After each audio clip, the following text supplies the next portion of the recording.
শীতের শেষটায় সার্কাস আসলেই মনে পড়ে যায় সেই ছোটবেলায় যেতাম বাবা মায়ের হাত ধরে সার্কাস দেখতে। সেই জায়গায় এখন নিয়েছে আমার মেয়ে, তাই ওকে নিয়ে চলে গেলাম বহরমপুরের স্টেডিয়ামের মাঠে সার্কাস দেখাতে। গেটের সামনেই গাড়ি পার্কিং করে 300 টাকা জনপ্রতি টিকিট কেটে টিকিট দেখিয়ে ঢুকে পড়লাম সার্কাস গ্রাউন্ডে।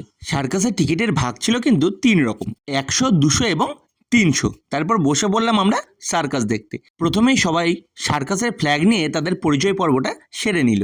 এরপর শুরু হলো একে একে খেলা। এখন কিন্তু সার্কাসে কোনো পশু পাখির খেলা নেই, এমনকি হাতি ঘোড়া দূরের থাক, একটা পাখির খেলাও কিন্তু সার্কাসে দেখানোর কোনো নিয়ম নেই।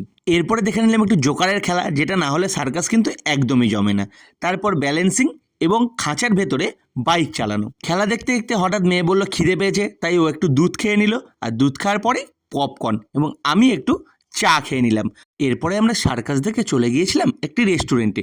সেই গল্প আসবে কিন্তু পরের ভিডিওতে। আজকের মতো টাটা।